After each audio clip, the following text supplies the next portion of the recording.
Yan mga idol, luto na yung ating chicken adobo with patatas. Let's go mga idol!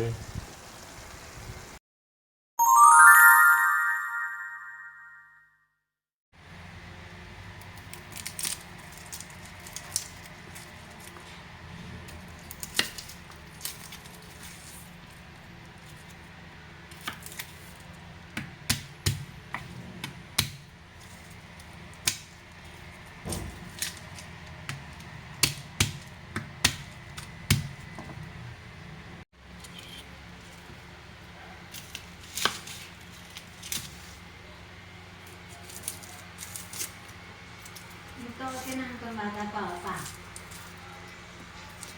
Yan.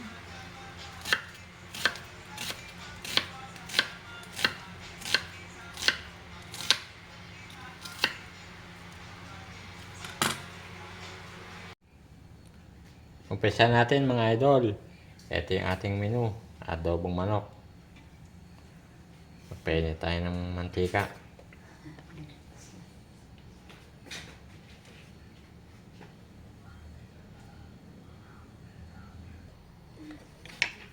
Umpisa natin, mag-isa tayo ng bawang.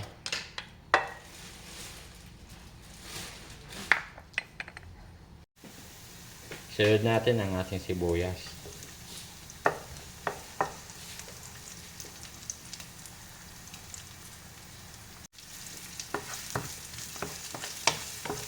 Halo-haluin lang natin para maluto yung ating bawang sibuyas.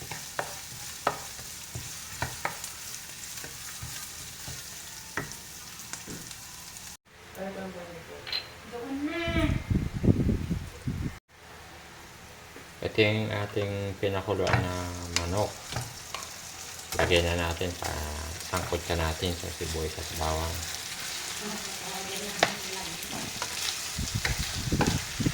Pasensya na kayo sa mga vlog ko mga idol. Ano lang kasi namin to, yung ulam namin to. Kaya pa ulit-ulit. Pasensya na kayo.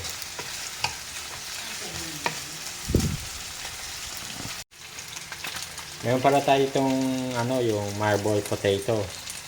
Isasama na natin para pampadami din yan. Binakba ako na yan para mabilis din maluto.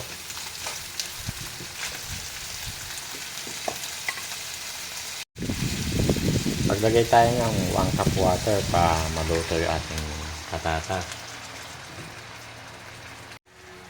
Maglagay tayo ng Knorr cubes. Ito yung ating magiging pampalasa.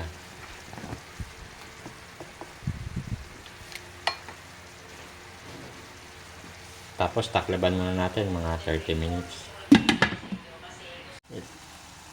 Ilagay natin yung suka o yung 1/2 cup. Maglagay din tayo ng toyo. Ito yung 1/2 cup din. Payas lang yung takal ng ating suka at toyo.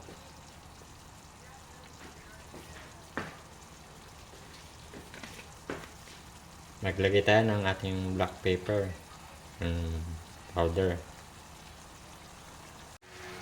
Maglagay tayo ng Knorr cubes. Ito yung ating magiging pampalasa.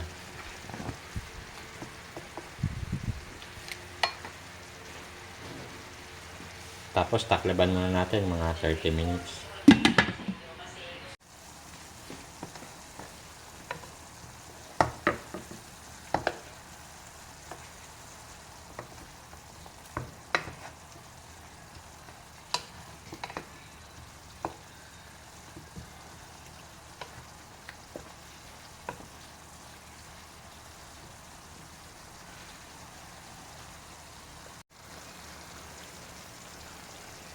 Yan mga idol, luto na yung ating chicken adobo with patatas.